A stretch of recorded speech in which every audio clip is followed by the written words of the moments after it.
Hi everybody, thank you for waiting and apologies for the slight delay, technical issues again, so just bear with us throughout this conference. It's the first time we've done this, so obviously we're going to have a few IT and tech hiccups. Oh, we've gone, there we go.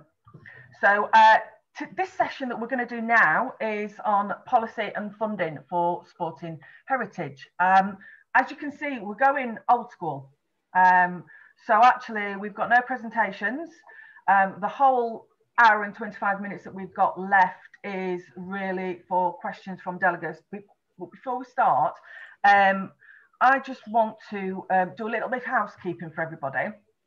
And so the first thing that I just want to say is thank you to Hugh for the first session, which I thought was extremely informative and really positive as well from all the panelists.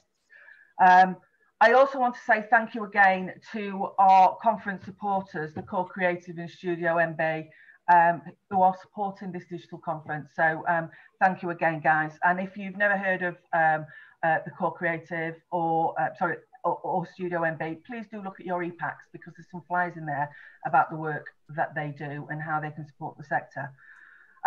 This session is being recorded, so if you do miss out or you're struggling to log on or log in, first of all, log out and then use the Zoom code that you've got that was sent in the e-pack and log back in. But if that's not working, then we will have the recorded sessions that you'll be able to look at after the conference is finished. We are wanting questions from you. So I am going to say to everybody, and I know we've got a lot of participants on this panel, which is no surprise, that we do want questions, but I am going to start it off with a couple of questions that I've got just to get the flow going. And just please bear in mind with the panelists that we've got, and I will introduce you to them in a minute, that they aren't the font of all knowledge. They all work in organisations that have got a large number of people working in those organisations. So we may not be able to answer every single question that you ask us, but they will do their best to answer. And if not, what we will do, as we've said with all the sessions, is that we will archive the chat and we'll make sure that we answer those questions and we'll produce some sort of chat summary. So the questions that you do ask will get answered, even if they don't get answered in this session. And we want to keep this session positive as well, everybody. So it is a positive session, even though obviously we're all dealing with the impact of the pandemic. So now I'm going to just introduce you to our panel, but first and foremost, let you know who I am. So my name is Jo Boardman, as you can see on the screen. I'm the chair today. I'm the business development manager for Sporting Heritage, and I've been working with Sporting Heritage for many years. I'm also a freelance consultant that works with social enterprises, charities and the heritage sector on a whole range of organisational resilience issues. So that's me, and I'm going to be hosting today. So I'm going to introduce you now to the panel, and I'm really pleased. We're so lucky to have the panelists that we've got today, and I want to thank them on behalf of Sporting Heritage for taking the time out to come along and join this session, because they've all got very busy schedules. So first of all, I want to introduce you to Tim Bland.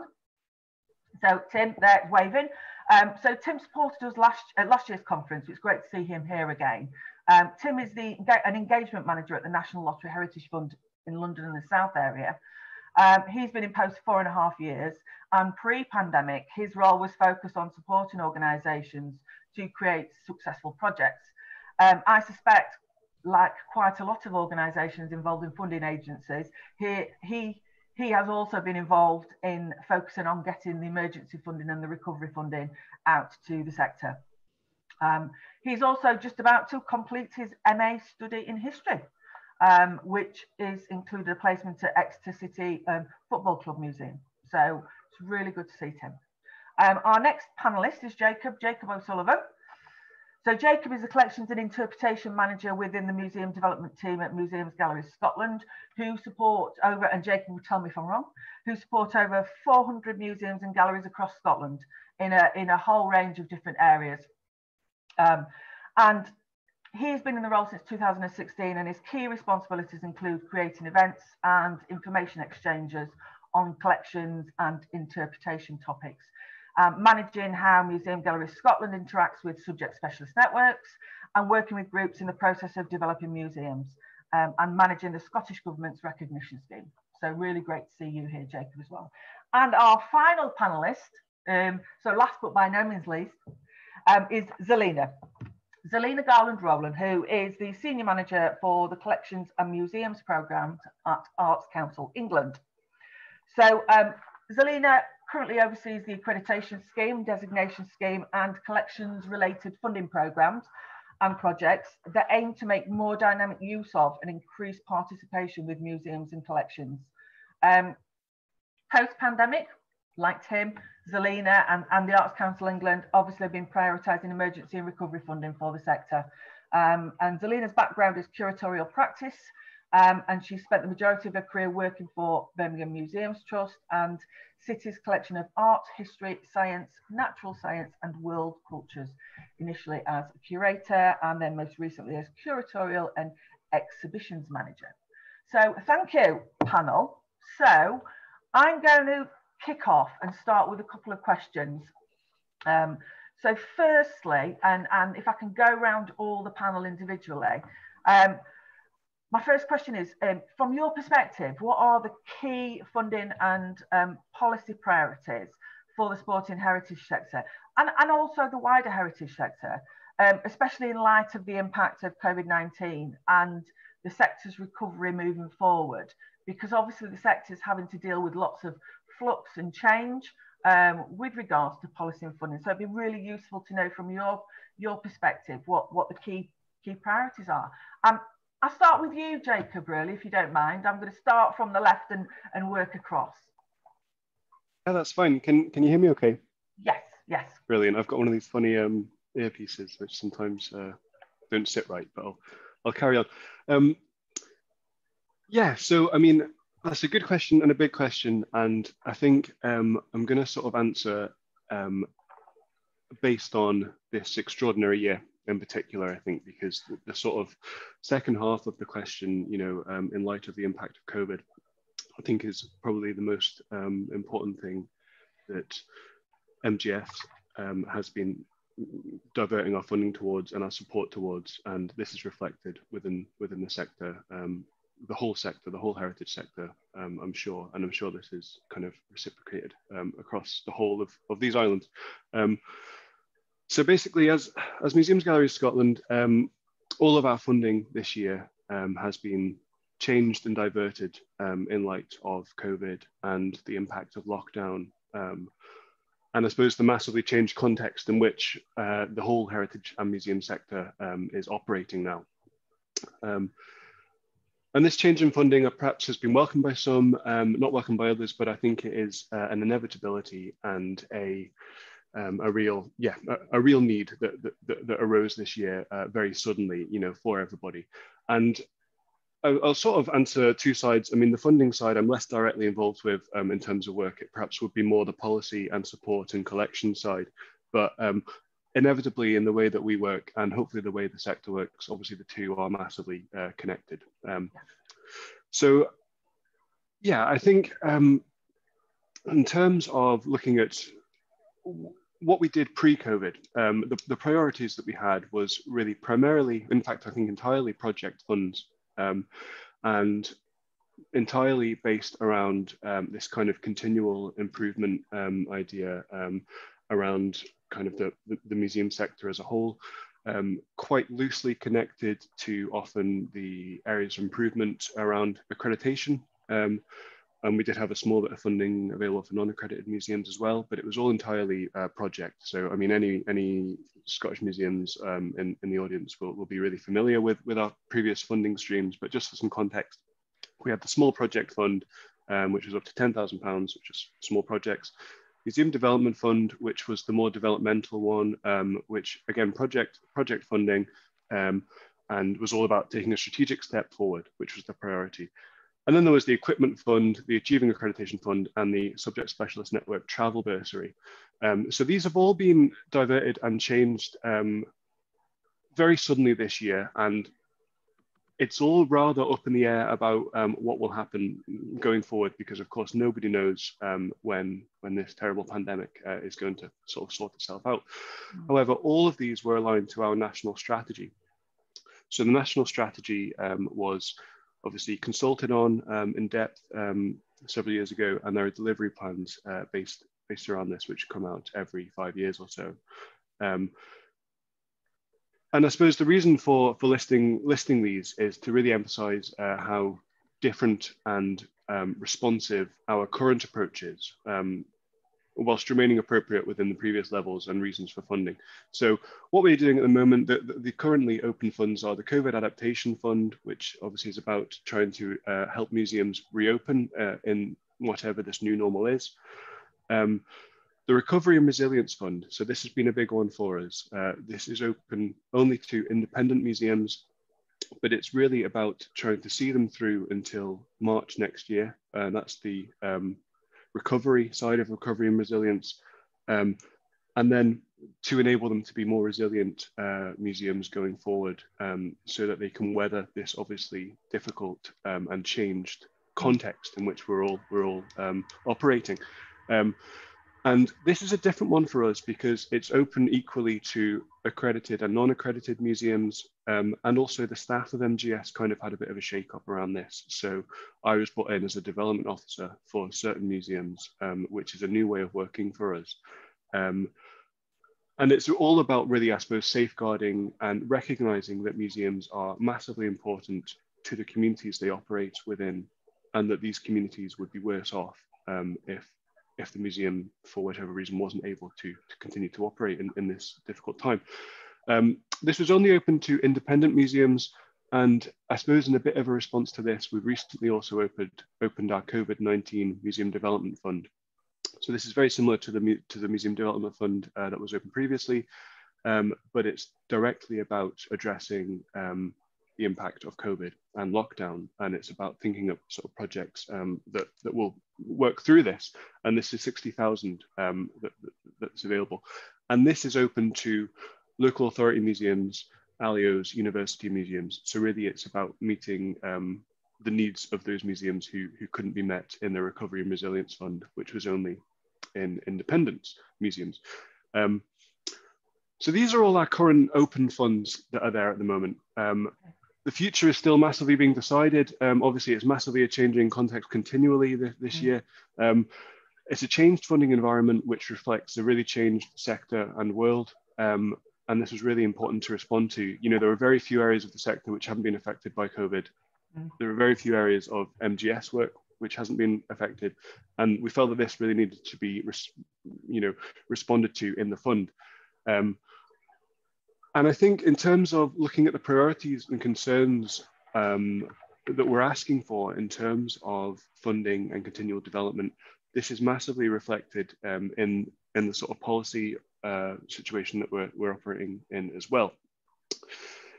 So what is seen as really essential is that a really key priority is that we realise, I suppose, that all of us within the sector, development bodies, us, each other, we're all on the same side, and that we really need to actively try to collaborate, work together and support each other. And that's, for example, why MGS recently we've really tried to up how we work with the subject specialist networks, ensure that we're sharing our expertise and sharing the resourcing that we do, that we're not overlapping, and that we're working together in a collaborative kind of sector. We're also really keen to encourage museums of all kinds and heritage bodies of all kinds to kind of work together. So we've increased our work with the geographical forums. So we have geographical forums that operate, which are just basically a way of museums in similar areas to work together, to come together to support each other. We've really upped how we work with these, and we've worked on, we've got named representatives for these geographical areas. So I think if you look at this kind of work that we're doing, this suggests that what we're really hoping to see is museums working together in an effective way, whether this be museums that are joined because of collection type, that collection type is similar or museum type is similar, or whether the thing that that unites them is where they are geographically. You know, as long as the working together and the collaborative approach can be done in an effective way, this is what's really significant right now. Just finally, the priorities that we set in the last delivery plan consultation, and this was, you know, massively consulted. So really, it was set by the sector, and we're implementing. The 4 priorities are sector resilience, the response to the climate emergency, workforce development, and increasing digital capacity. And these were all set late 2019, so just before, obviously, this crisis that we're going through, really. But I think there's no reason why any current response or any way of dealing within the current changed context shouldn't meet all 4 of these. You know, in particular, or shouldn't be able to meet all 4 of these. In particular, sector resilience, that is a really key thing. And the importance of that has been massively highlighted this year. And I think is hopefully recognised within the sector, within sector bodies like us, and, you know, government organisations and elsewhere. And as well, digital capacity is a really important thing going forward.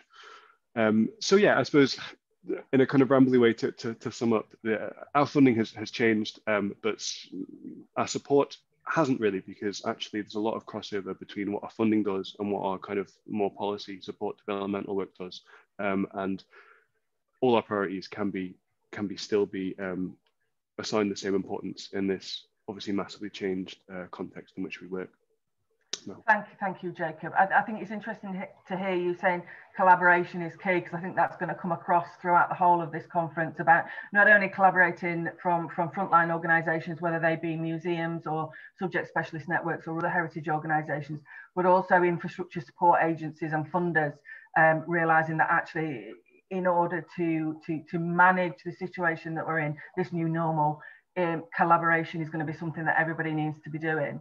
And then, interestingly, again, linking into what Vicky said earlier in the first session about actually resilience now has become a part of core working within the sector. And so people are now starting to embed resilience into that core working. I will now shut up and move on to you, Tim, and let you explain to the delegates, obviously, where Heritage Fund stands with regards to policy and funding priorities. Fantastic. Yeah, I'm just checking I'm unmuted, and can you all hear me? Yes, yes. Brilliant. Fantastic. So yeah, it's a funny time and very different to last year, which feels like it was only 2 weeks ago in a way, because obviously there are no open grant schemes at the moment with the National Lottery Heritage Fund. We've really switched into a very responsive mode. We did the Heritage Emergency Fund grants over the summer. Currently, we went to the Cultural Recovery Fund, which was the government investment. And now I'm currently, when I'm not here, assessing DEFRA Green Recovery Challenge Fund. And as you can tell, those are all feel a little bit, I don't want to say knee-jerk, but we're at the whim of other funders. So we're giving out treasury funds instead of national lottery, which is certainly something that's a bit different. Meanwhile, obviously, lottery income continues to accrue. So that's the good news, because we're not giving any out. But one of the key kind of challenges, I think, I don't want to use the word challenges because the question is what are the key funding and policy priorities, but I think one of the priorities is to get across the level of challenge and manage expectations about what it's going to be like when we reopen those grant schemes. So initially, when they were closed, we anticipated opening in October. Here we are in October and they're not open. It will now be 2021. I don't know a date off the top of my head. There's a lot of discussion at the moment. I think a lot of people would be really keen to see an open grants program, even if it's small grants, resume. So when it reopens, we anticipate a lot of demand, and thus there needs to be an expectation about pipeline, because there are a lot of projects in March ready to go that would have been funded had we not closed the open schemes. So really, the question asks about supporting heritage sector, but one of the things that the fund will be doing, of course, is prioritising the needs of the sector as a whole. However, that's not to say it's all very doom and gloom. I think if we were to come back as a funder and only support the larger heritage projects, say national museums or national trust or anything that we might anticipate is, you know, the postcard version of heritage, it would be extremely problematic. Our funding framework really prioritised a mandatory outcome of a wider range of people engaging with heritage. And that won't be going anywhere. What engagement means will change, because that was always, I think, slightly biased towards the physical engagement with people. Obviously, in a COVID world, that's not going to be appropriate. So there'll be some evolution. I think one of the things that we've really seen, though, especially in the Heritage Emergency Fund, are a lot of smaller organisations who you wouldn't necessarily think, if you're picking your key investment points, you wouldn't anticipate receiving funding. They did receive funding because people like myself were championing them. And a really good point is, if we don't invest in smaller organisations and diverse organisations or niche heritage, it won't be there when we want to give money to it strategically in the future. And I think that's a really key thing. So that thinking, I'm just trying to make sure I share some of that internal thinking that we're not maybe publicising so much. It is all going on. I think resilience is a really good question, and I saw it pop up in the chat, is what do we think resilience looks like? I think in a kind of brass tacks, resilience is people still being there, especially smaller charities or museums or people outside of the kind of core funding models. I would anticipate there being more resilience funding. It's not a commitment and I can't sign up, but I just think it seems a natural point of view. But also we need to start seeing solutions that bridge the gap between uncertainty to certainty. And as a funder, I think there is a responsibility for us to be starting to move into that model. So I would anticipate that soon. That's really it. It's a really tough question, and I don't want to be like, well, there are no funds, so why am I here? There's lots I'll say in the second question, I think, around what we could be doing at the moment, and I'll just hold back on that one. Okay, thank you. Thanks, Tim. Zelina, finally, I'll go to you, but I'm sure you're probably going to echo a lot of what Jacob and Tim have already said. So yeah, over to you, Zelina. Thanks, Joe. I'm assuming you can hear me okay? Yes, yes. Great. So when I was thinking about joining the conference, the Sporting Heritage Network conference, I began reflecting on a time in the late 90s when I spent several months as part of a very small team led by Kevin Moore, based in a big factory in Preston making gas boilers. And I was working with a collection about football, and we had no stores or exhibition spaces or visitors, but we were working towards the development of a new museum. And today, the National Football Museum, as it became, is recognised as holding a designated collection of outstanding significance. It welcomes over 500,000 visitors a year under usual circumstances. And indeed, it was one of the recipients of the Cultural Recovery Fund that we've all referred to this morning. So I think the Sporting Heritage Network and all your members have a massive and very real opportunity to work with diverse audiences and increase participation in museums. And obviously we're talking a lot about the challenges facing the sector at the moment, which in some ways are unprecedented in scale and impact. And obviously sustained development of the sort that I'm talking about takes time, huge effort and investment. But it's all driven by people who can recognise the potential of collections and use their knowledge and expertise to unlock their power. And I think that's why networks like this are so important and more important than ever during the current circumstances. Like other funders since March, Arts Council have been prioritising emergency funds and the government's recovery fund to support organisations coping with the impact of COVID. You would have seen the announcements around that recently, and I hope other members of the network were also some of the successful recipients. However, we have already opened our open funding programme, the National Lottery Project Grants, which were opened in July this year. And so I'm in the position where I can plug this relentlessly this morning, and that's what I intend to do, because I would like everybody to consider what they would like to achieve over the coming months and consider their eligibility for Arts Council's project grants, which we know has been a barrier for people in the past. So I want to try and address that head on. Firstly, just a note, the Arts Council's strategy, Let's Create, is essential reading if you're thinking about applying to Arts Council. So it predates COVID, but it absolutely stands, and museums and collections are at its heart. You can download it from our website, but in a nutshell, there are 3 outcomes which focus on people, on communities, and on the country's cultural sector nationally. And then there are 4 investment principles which provide us with a framework for our future investment and development. So They are ambition and quality, inclusivity and relevance, dynamism, environmental responsibility. Now, importantly, as part of Arts Council's response to the impact of COVID-19 and other circumstances which have demonstrated there's an inequality due to social injustice, we've created 5 new equality objectives, and these are in place at the moment, and they're very much designed to inform all Arts Council's decision making around COVID-19, but also beyond that in terms of all our policy and development. So I wanted to flag those as well. You can also find those on our website. I'll move on to talk about project grants, and you'll see how those objectives will inform our decision making around that from now on. So we're very keen to see museums and heritage organisations apply to us and access this funding, and we're keen to see applications that align with our equality objectives. So we know that there were particular communities affected by the pandemic. So we're thinking of children and young people and older people and the specific ways in which they may have been disadvantaged under the current situation. We're also looking at ensuring that all our funded organisations and projects both improve and demonstrate meaningful engagement with people of colour. That's in terms of workers, so thinking about workforce development in the same space as audience development, engagement and participation. So this runs through all our equalities objectives in recognition that all these things are interconnected and need to transform in order to challenge racism. And also one of our principles is very much around embedding anti-racist values across all of the Arts Council's policy and funding decision making.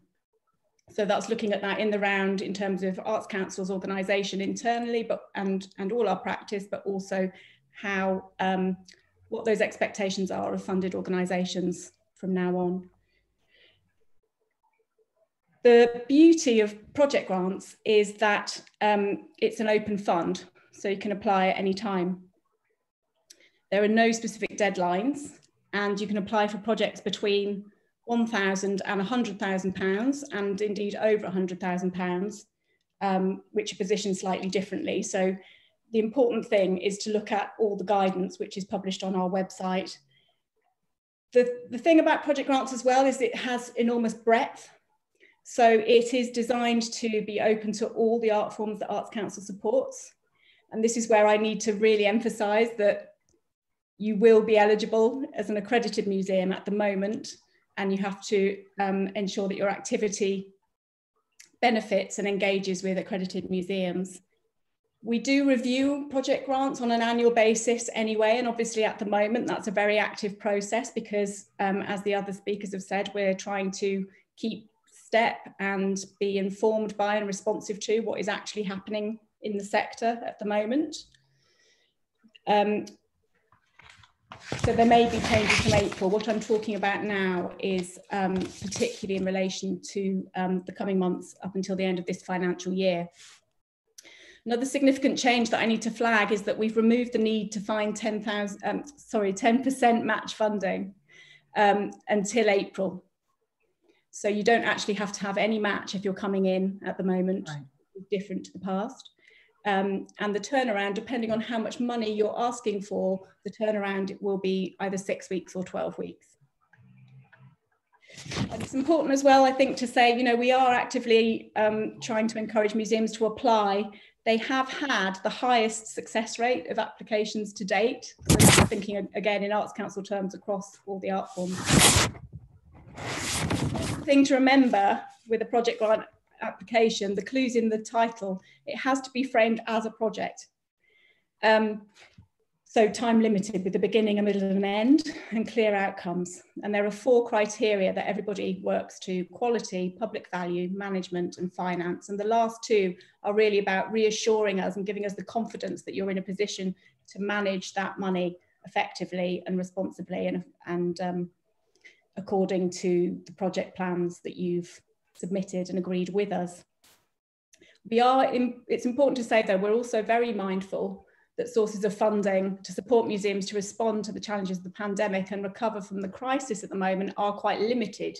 So the emergency funding and the recovery funding have been through those cycles, but clearly there's still an urgent need. So we are keen to support projects which are about reopening a site, for example, the ongoing survival of an organisation, as well as organisational resilience, which has come up already. So projects like business planning or new approaches to fundraising or commercial development are all spheres of activity that you could think about and develop into a project and apply to us. So there are certain things we can apply, we can fund, for example, COVID-related safety costs. And then there are other things that we can't, such as overheads or redundancy costs. So again, very important that you take the time to look at all our guidance. You can also ask our customer services team for help. And obviously, if you're an accredited museum, you can speak to your local museums development team who will help you navigate the information. There is a lot of information. Please persevere with it. There's a museums and information sheet, which actually is quite a useful starting point alongside the general guidance. And I just wanted to end with more of a collections focus and thinking about museums and collections activity and the sorts of things that people might be thinking about developing from now on. We've talked about the shift to online working and creating collections content. So any project that is thinking about developing those sorts of things would potentially be eligible for project grants. Any sort of temporary or touring exhibition development, including learning programs, successful applicants have delivered those sorts of projects, but they've also included things like marketing activity, training volunteers or retraining volunteers, apps, events, workshops. Some people have developed strategies and plans. So you might want to employ a freelance consultant to develop a new audience development strategy, for example. And as I've said, it could be digital or creative media projects. It can have a focus on collections conservation as long as there is a clear public value to it. So you need to be able to think about all the people you're working with, who's benefiting, and whether that's your workforce, your participants, or any sort of visitors more broadly. You need to think across that topic of public benefit in all aspects of what you're trying to do. So there are many things that project grants is appropriate for. You might be wanting to work with a particular group of people to produce new content. You could be researching a specific collections area to understand its significance better. You could use it for consultation with visitors or indeed non-visitors on what your organisation is collecting. You might be in a position, I think a lot of museums at the moment are rethinking how to interpret permanent displays differently, reframe that content or challenge existing narratives. So again, a project could be about considering different perspectives. So please think about the activity that you're planning. I know planning is very difficult at the moment. Maybe we'll come to that with a second question, but do develop your project ideas, talk to us and think about applying to this fund. Thank you, Zelina. I do have a second question, which I was going to go through, but we do have quite a few questions coming in. So what I'm going to do is I'm going to do a bit of a wild card, everybody. I'm going to start asking some of the delegate questions. So I think the first one that's come from Justine, one of the first ones, which is really, I think you've probably answered it, but I'm going to ask it anyway to all of you, which is Justine's asked about what funding there is out there for people with sporting heritage collections, sort of now and also over the next 6 months. But I've got a sneaking suspicion that Tim and Jacob, you might have already answered that with your first answer, whereas Zelina, obviously project grants might be something that people can consider. But also there's been a few questions coming in regarding talking about museums, but actually are funds available for archives? Because obviously a lot of our members within the network may not be museums, so there may be archives as well. So if I just pose that question, and it might be quite a short answer, and that's fine because we've got other questions as well, but just really if I can, because what I want to try and do is try and go through some of the delegate questions, and then we will go on to the second question, which is really about the top tips and the case studies and some useful advice that you can pass on to our delegates. So who wants to start on that one? Well, go on, Zelina, yes. Well, there were a couple of other funds I was just going to highlight. So I've talked about the way in which project grants can fund specific activities, including some of the activities that might be part of recovery or reopening, for example, at that sort of organisational level. But more specifically, I'm sure it's a well-known fund on one level, but just to remind everybody about the Arts Council V&A Purchase Grant Fund, right. Which isn't just for museums, and it's not just for fine and decorative art. And that fund's actually stayed open throughout the whole of this period. And you can get a grant for up to 50% of the price of acquisition. So, you know, again, we're actively encouraging applications to that. I know you have to have the space and time to think about research and development of your collection, but that is not separate, I would say, to audience engagement and trying to make your organisation more resilient. So if you think about that within the broader context, I think, you know, single objects can absolutely transform a collection and can encourage participation in your museum in new ways. So that was one I wanted to also flag to people. The other one is not an Arts Council supported fund, just make that really clear, but it is run by one of our sector support organisations. So the Association of Independent Museums have their 5th round of the BIFA Award History Makers scheme open at the moment for expressions of interest.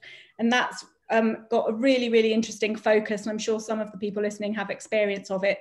I know the National Football Museum again and the National Paralympic Heritage Trust have both been successful in the past, and the focus is to tell stories of lesser known historical figures, and you can apply for up to £75,000. So do look at their website for that, because I think, again, if you're thinking about revisiting narratives within displays or developing new ones for any sort of project or audience engagement, then that could be relevant to you. Tim, Jacob, any thoughts on that question with regards to funding, or did you answer that in your first question with regards to the funds that you've got available? Yeah, I would just say, so the funding open to sporting heritage, I mean, we're everything that we fund is you know, is open to heritage groups, no matter what type of heritage, you know, heritage it is. So I think you can, you know, find our eligibility information on our website and stuff, but we're always happy for a conversation as well if there's any kind of grey areas or anything you'd like to discuss.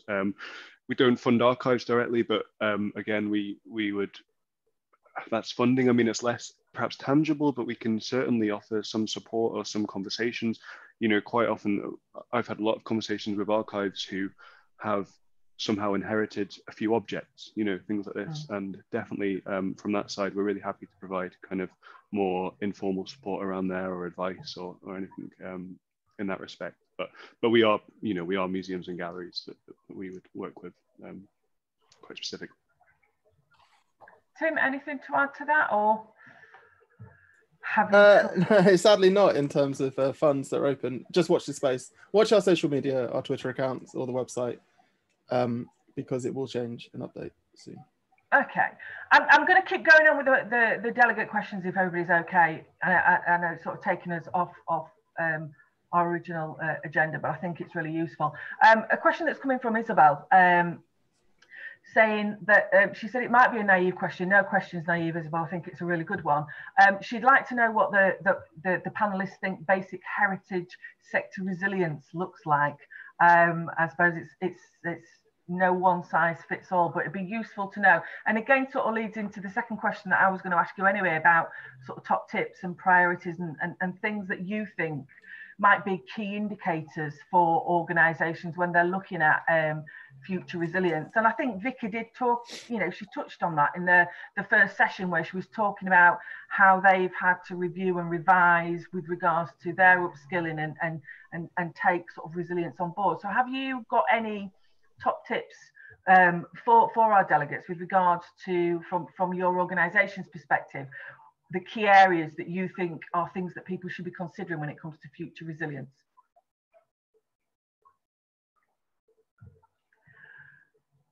Who wants to say? Go on. Yes, Celine. Yes, please do.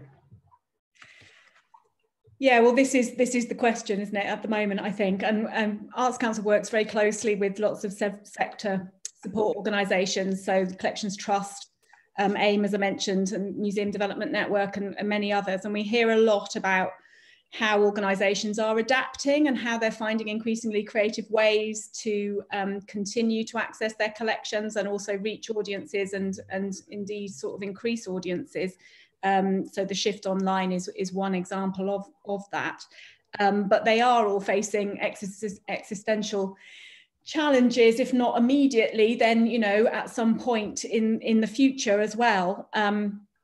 And I think the other thing is that it is quite widely understood that those who had successful business models pre-COVID, so had a variety of income sources, for example, are in some ways the ones who've been most or hit most hard. So I think I was thinking about this in terms of organisational purpose, and I think what's really clear when you are sitting from a sort of funding perspective or looking at applications for any sort of scheme or standard actually is an organisation's sense of purpose, and how clear and consistent that is. So whilst in the current situation with the levels of uncertainty that we're all living with day to day now, it's really difficult to plan for the long term. But I think the situation is making people review and consider their core purpose as an organisation, but also the role that collections play within that. And so the clearer you can be about this, and it really comes through as a strength in any application, I would say. And, you know, it might be translating into very practical things. It might be the cost of PPE to protect your staff or your visitors, or it might be developing a new storyline for a gallery or researching a new acquisition, or it could be a whole, you know, very ambitious exhibition project. But I think that's something that people are increasingly coming back to and thinking really hard about at the moment. Thank you, Zelina. Jacob, any additional thoughts on resilience and what resilience looks like from Museums Galleries Scotland's perspective? Yeah, I mean, I would really kind of echo Zelina's points there as well. I mean, I think we're both quite based in collections work, but that's something that I think is a real priority for us. If people can quite clearly articulate, you know, why they exist. I think I suppose it's these questions that perhaps we're not always used to asking ourselves. Do you know what I mean? But actually, if a museum is clear on why it exists, what its collections are for, and who it benefits, and, you know, and isn't complacent as well. So so is constantly reviewing that and ensuring that the narratives that its collections are used to tell are current or as effective as possible and are linked to their audiences. I think this is some of the really crucial stuff that we're concerned with, and that we're seeing a lot of successful kind of projects, successful resilience at the moment. So I suppose it's that non-complacency in terms of what a museum is for and what its collections are for is certainly something I'm really interested in. One thing I would say, I suppose, in the kind of tips thing is to, whether you're applying for funding or whether you're just trying to garner support, I suppose, is to be really familiar with funders, and certainly from MGS, with groups like MGS, be really familiar with the kind of language that is used on our website and in our descriptions of different funds and the kind of support we can do, because none of that is just written in an office or at home at the moment, you know, from somebody's brain. It's all been massively consulted on, and usually the consultation has taken the form of stakeholder groups, the wider sector, often sometimes different priorities from perhaps the Scottish Government or elsewhere, you know, I mean, not in a kind of too sinister way, but, you know, certainly that kind of, they're all part of, I suppose, trying to be in a big conversation, a big sector conversation. And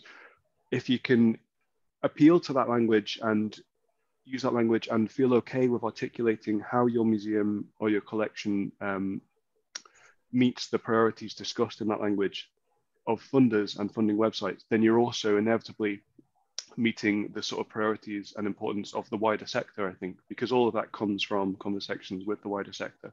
So if you can articulate to MGS why it's really important that you exist and why your collection is really effective, then this should be easily articulated to the wider sector, and it should be very plain for all people who can, and all groups who can be of benefit to you and can help you be resilient going forward as well.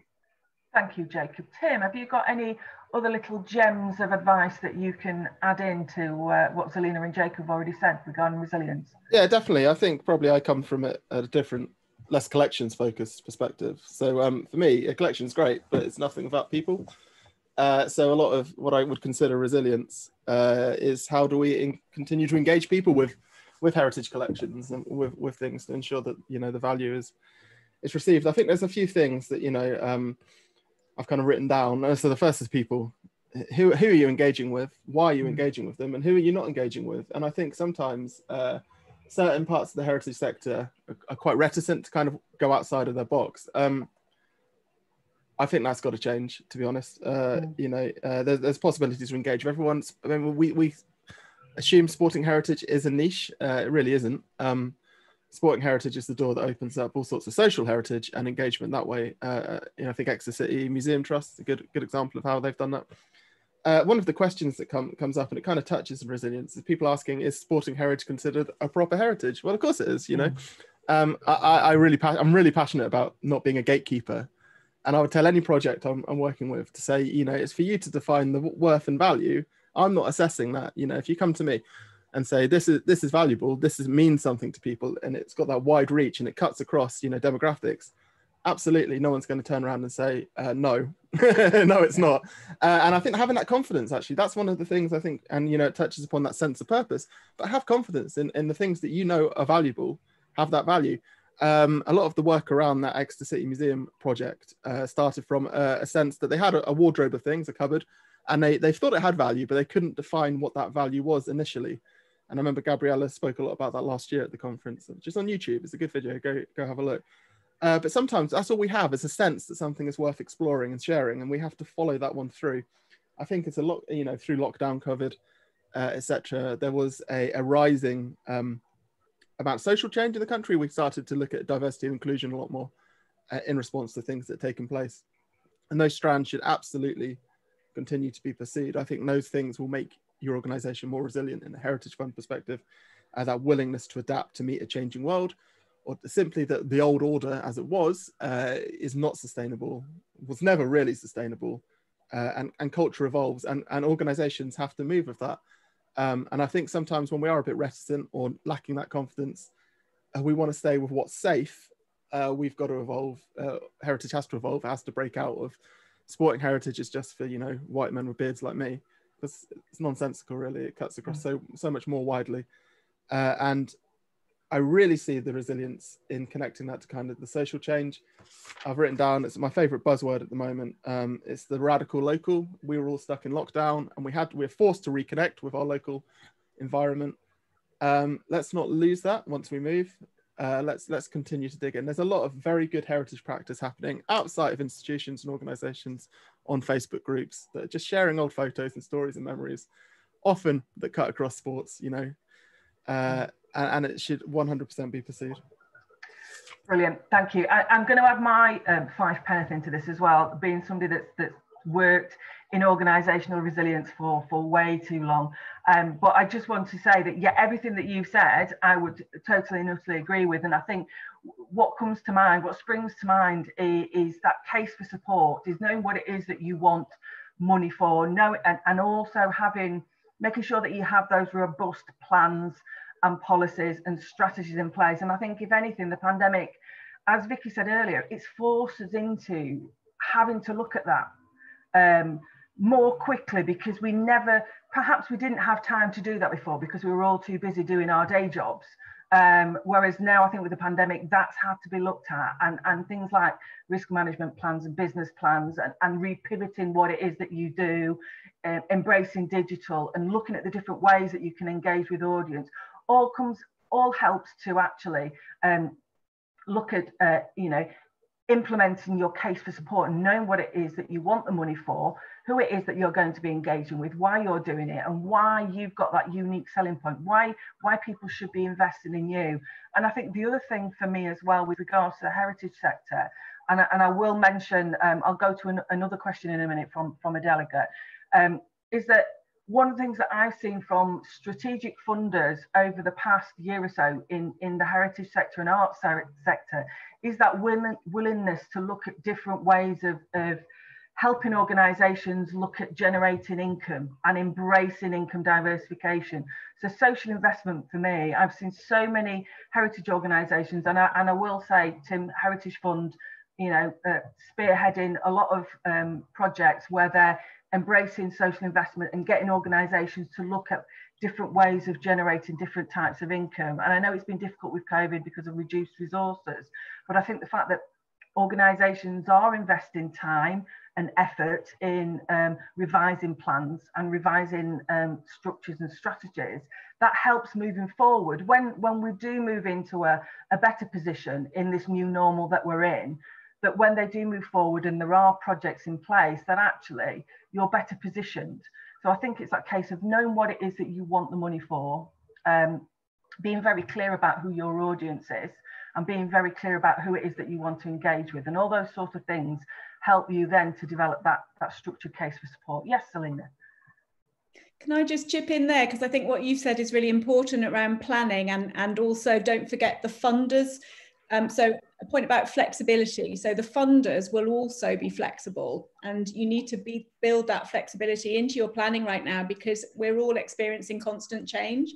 Yeah. So, funders will, in terms of project grants, for example, think about different scenarios, think about what you would do as circumstances might change. And then in practice, if you're successful, you can always have a dialogue around adjusting timescales if you have to, or adapting activity because what you thought would be possible isn't possible anymore. And so it won't be as fixed. I mean, it's never been fixed actually, but it won't. I think that it's important to remember that you can adapt and change as you go, and to a certain extent you can build that into planning. And Arts Council certainly will be willing to consider those sorts of adjustments, and we have been. So funded projects like the Designation Development Fund, we've had a lot of projects who are now in a position to rethink their timescales and are starting recruitment again, for example. Indeed the Subject Specialist Network projects that we funded, some of those have had to extend by 5 or 6 months because of the impact on their schedules. So yes, it's that flexibility and trying to think through things which may or may not happen. Thank you. Bear with us, everybody. I've got a myriad of questions that I am trying to go through, and so I know everybody's putting in questions, and if we don't answer them in this live session, we will produce a chat summary and we will answer the questions. I know there's been a question from Stuart, which I think I will pass through to Tim, but I'll probably pass it through to Tim after the session, which is regarding employment for recent graduates, and looking at how money was accessed for Exeter, Tim, and talking about that. So that's one of the questions that's coming from Stuart. There's also been a question coming from Marcus regarding funding for digital training and workforce development.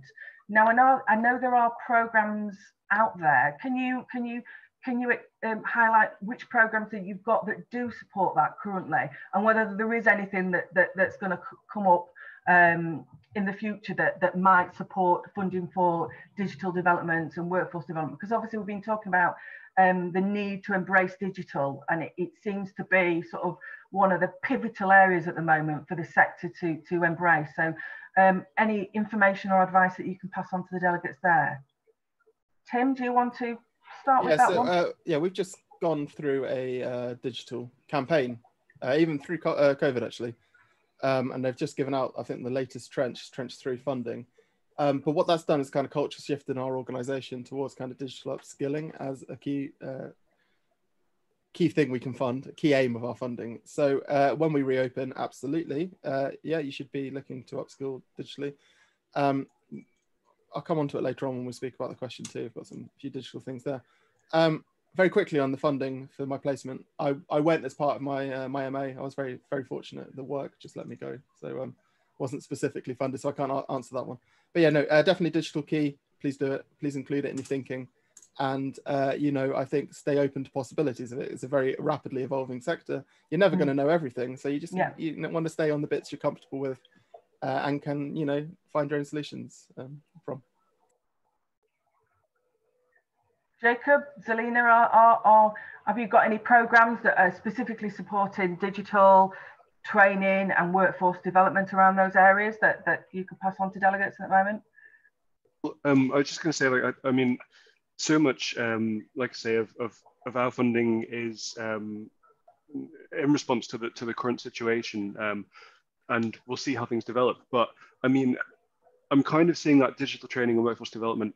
You know, I think the word digital is sometimes quite exoticized. You know, but it's an area of work that really we can all do, and I think it's really cool. So I would see that as almost just, you know, training and workforce development is something that definitely can be met through lots of our funding, whether that's a case of having, you know, I was talking earlier about the need for collaboration. I think that there's also a need for museums to learn from one another as well. If it, you know, it would come in larger projects for us, but we would have a lot of funds that support museums sort of learning from one another, and we would help facilitate that. So if there is a museum that is particularly digitally literate or whatever, we could certainly look at a project, you know, putting people in touch with each other, that kind of thing. I think would be, there's really good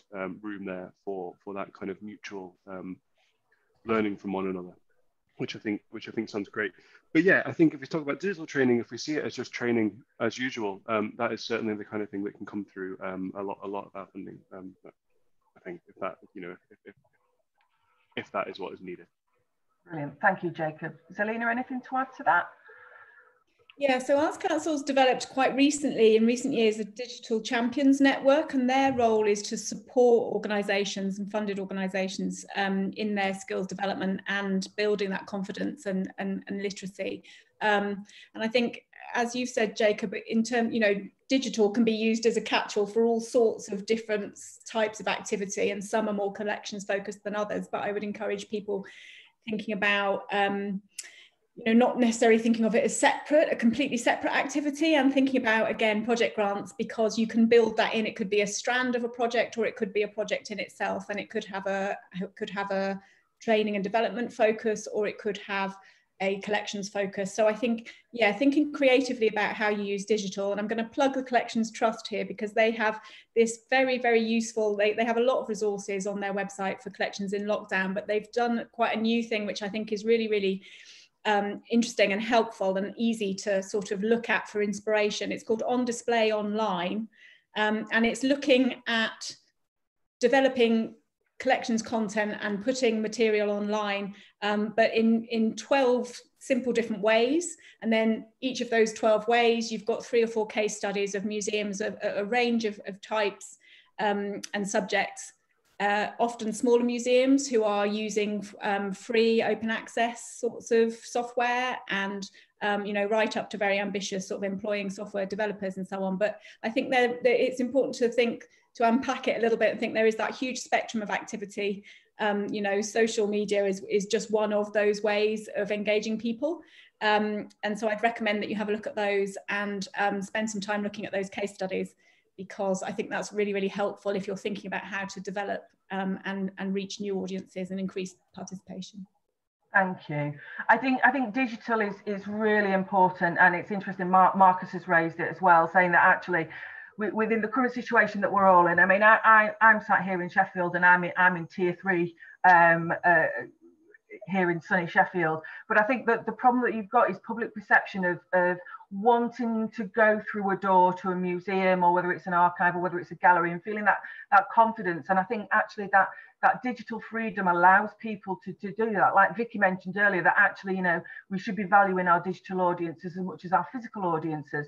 So I think there does need to be that investment, and we've already had some of that investment to help digital development and digital expertise. So I suppose it's just making sure that's continuing on the radar with regards to support organisations and funders, so that those organisations that perhaps don't feel as confident or as comfortable have the avenues to go to be able to develop and upskill, you know, their digital experience and expertise. I'm going to ask one more question, which it is for you all, but there is one element of it that's specifically for Zelina. And then I will go on to the other question, which is about top tips, because it'd be really useful, I think, for you to share some of your top tips and your case studies, because I think one of the things that we will try to do throughout this conference and at the end of the conference is pull together a summary of information and resources that we can pass on to all the delegates, because there's so much information coming out and we're only in the second session. I dread to think what it's going to be like at the end of tomorrow. There's going to be so much that we can share with everybody, and again, it comes down to collaboration being key. So the first one is for you, Zelina. And this has been raised by somebody else, but I will say this is someone that's also had to deal with this. Moving forward with the Arts Council application projects and the project grants, are you still going to be using Grantium? And I say that in the nicest sense of the word, but having had a few issues with Grantium myself as an online portal, are there going to be opportunities for Arts Council to perhaps look at upgrading or sorting out any of the glitches? I know quite a few people had issues with regards to getting on the portal for emergency funding and recovery funding, and that was probably because, you know, there were so many people bombarding it. But again, as a portal to use, because we're all using portals now predominantly to apply for funding, so obviously being able to access those portals with ease is something that people want, really. So that's my first question to you. I don't know whether you're going to be able to answer it, but I am going to post that question to you for you to give us some little gems, if possible. The second one, and I'll do my second one, which is to all of you. So the first one's to Zelina about Grantium. The second one is to all of you about full cost recovery. Because one of the things that the whole sector's had prior to the pandemic was full cost recovery. There was an element of you were allowed so much full cost recovery within your applications, proportionate to the amount that you were applying for and what the project was. Obviously, that was slightly different with regards to the emergency funding and recovery funding. But as the sector, I suppose, at the moment is looking at how it can help to continue to secure its existing staff resource and manage their organisations, because regardless of whether you've got people coming through the door, if you have got a physical asset, you've still got to pay your bills and you've still got to cover your overheads. So there's an element of, with regards to any current funding opportunities that you've got or funding opportunities that are out there, do you know what the situation is regarding full cost recovery? Is it more flexible? Like you mentioned earlier, Zelina, about the match which you've taken off on the project grants. Is it more flexible, or is that something that you might have to go back and find out from other colleagues? So I'll start with you, Zelina, because obviously we've got the Grantium element of the question there.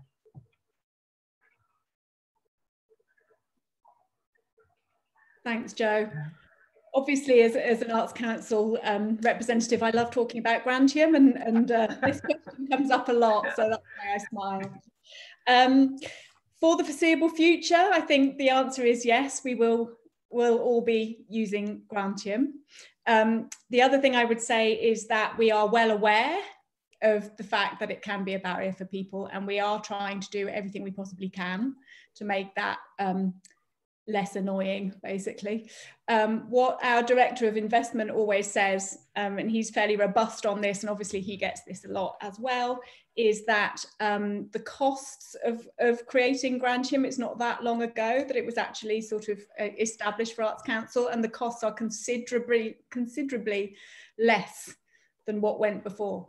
And those, you know, that saving was effectively passed on to the sector through not having to spend the money on the system. So I think it's important to note that it's not necessarily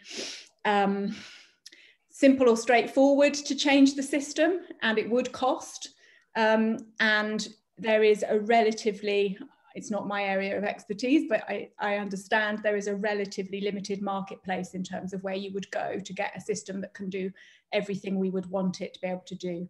And the other thing I would say is that we're actually developing Grantium for some of the schemes that aren't about funding. So accreditation, as Jake will be aware, has now gone on to Grantium. And, you know, once you've created your profile, your applicant profile, you are in a position, you only have to do that once, and you are in a position to apply for anything that comes up as an opportunity. So it's in my view worth the effort. But there are whole teams of my colleagues who are working on the guidance, sort of constantly reviewing guidance, trying to coordinate and limit the amounts of different documents that are out there that people have to read.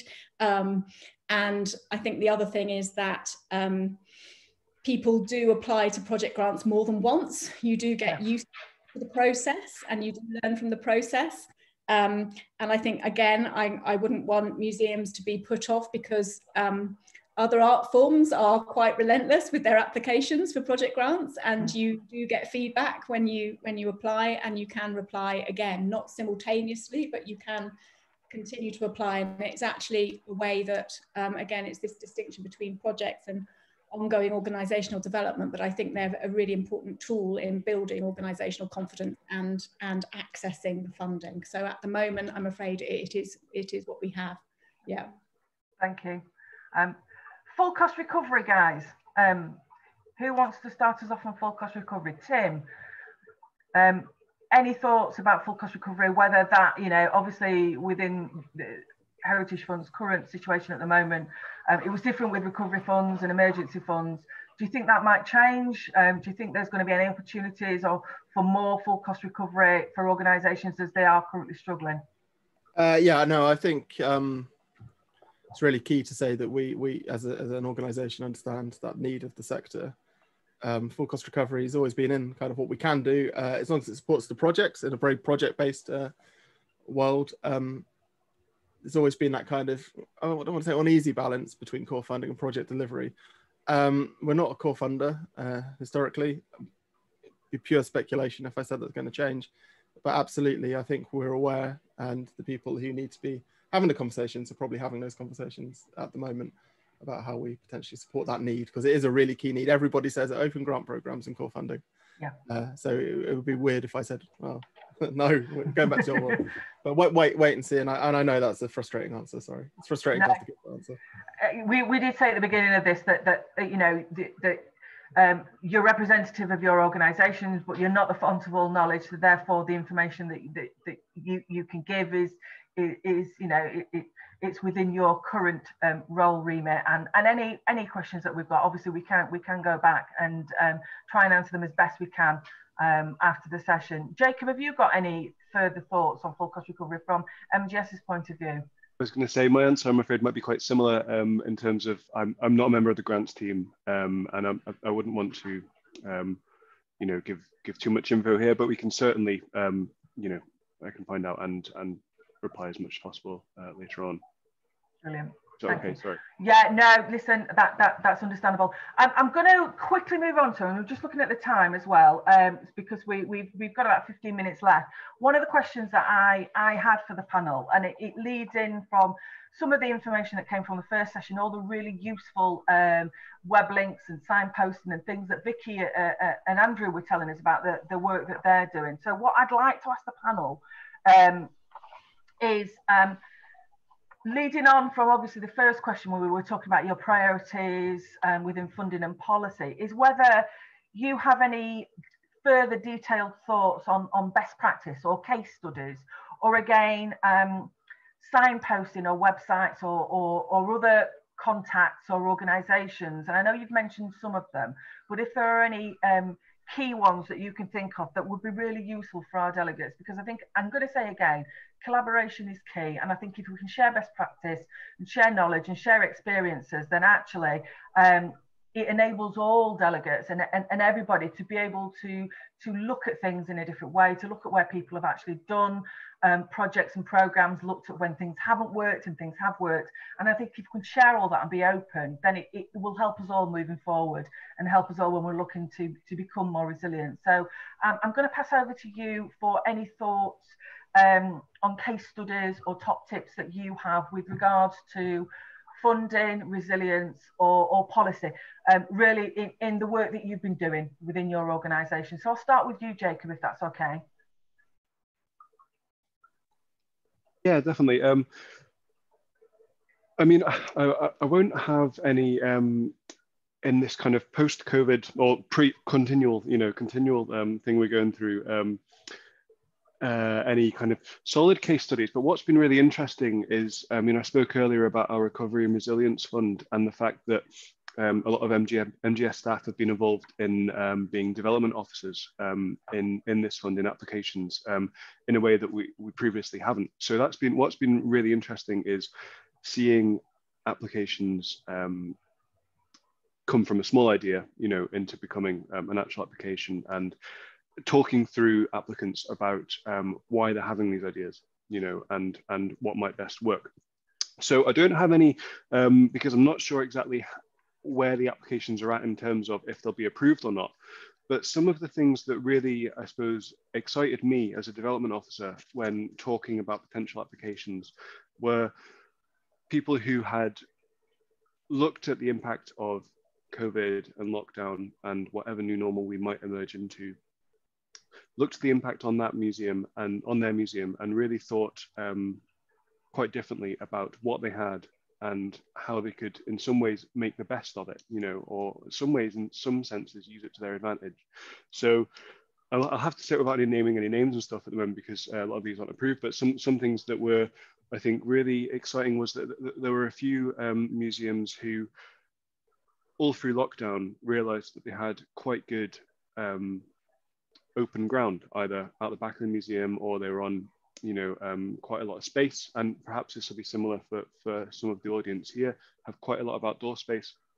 And during lockdown, when people were able to only exercise for whatever it was, an hour a day, they realized that they had all this ground, or some land which wasn't being utilized, and actually realized that what they are as a museum, as Tim said earlier, it's not just it's not, a collection is nothing without the people that use it, or the people that visit it. So they realized that they were a great community resource, and what they were there for as a museum was to care for these amazing objects, but also to be a community resource. And what they could do is really prioritize their outdoor space as a community space, or as a community resource for certain communities which perhaps don't have a park or don't have great access to the countryside. So there were a few applications which were really trying to make the most of any outdoor space that they had in order to promote themselves as a community resource in a slightly different context. And I think that's a really interesting idea. It's kind of looking at your museum from a different point of view in this kind of really changed world that we are all now in. In a similar way, I suppose we're talking about the need to not be complacent with collections and the narratives that come from collections. A lot of applications, a lot of museums are using this time to look again at how their collections are interpreted, look at this massively changing world that we are in, and really, in some cases, promote entire new narratives from their collections and new ways of interpreting them. It's been an extraordinary year for so many global issues anyway, and it would be a shame for museums not to kind of engage with a lot of this. But actually, if you think about the way that collections and museums can be used to be a great resource for health and well-being, they can be used to, so many social history collections can be used to tell international stories. A lot of people, I think, think local museums could tell local stories, but actually, if you look at objects in a slightly different way, you can tell massive international stories. You can tell really interesting personal stories. And as we heard earlier, sporting heritage collections are in many ways, social history collections as well.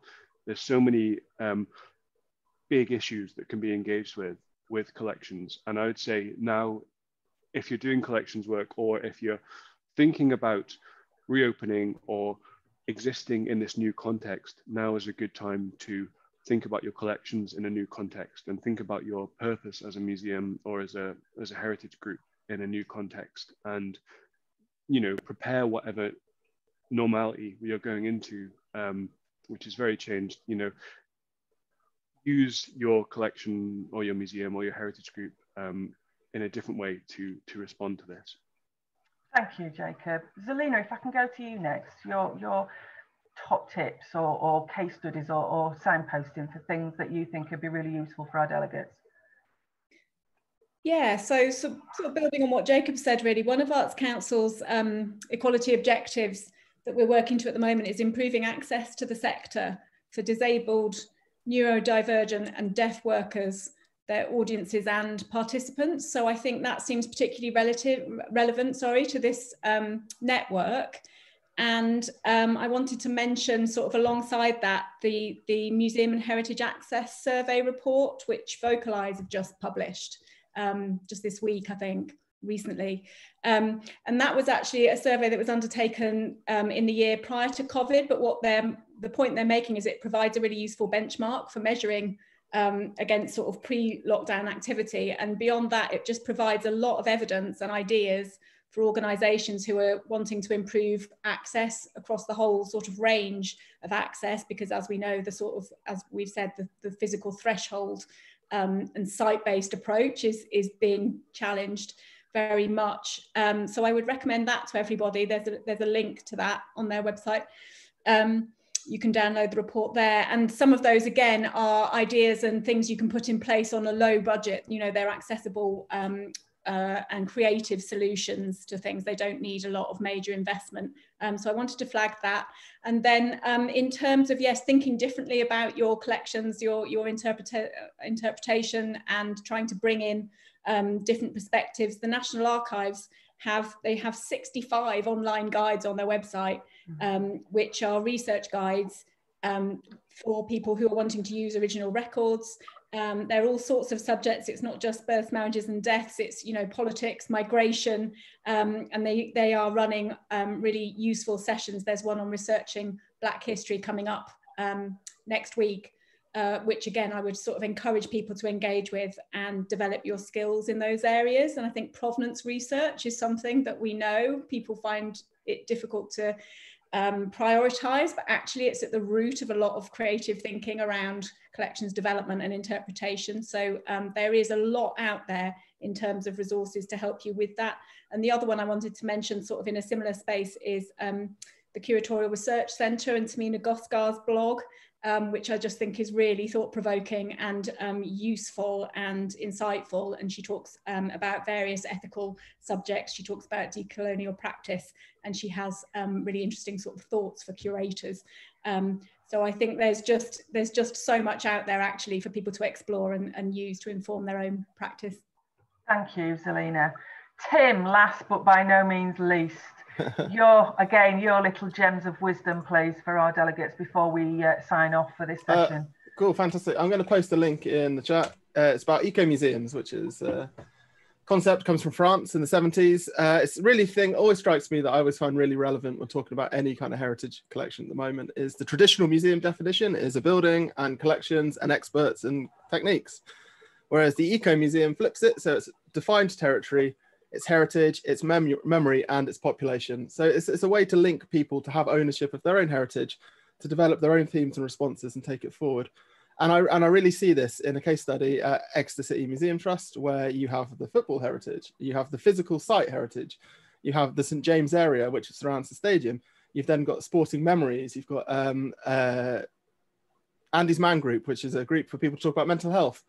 And it all kind of revolves around what was a very small sporting heritage collection that has become this thing. And the ownership, I really like this idea of an eco-museum. And it's not to say experts need to be removed, but rather I think sometimes when we're starting out, we see expertise as a kind of an obstacle or a gatekeeper. And actually, if you've got the territory and you've got the things, the heritage, and you've got this collective memory that there's something really important there worth investigating, and you've got people who are interested in it, you can actually set off. And I love this. And this is something that I'm really, prior to lockdown, was really going after. It's the kind of constructivist museums. How do you link people to the space, to the things that around it, the aura, the intangible cultural heritage, and how do we diversify that? And it's definitely something I'll be picking up when we reopen.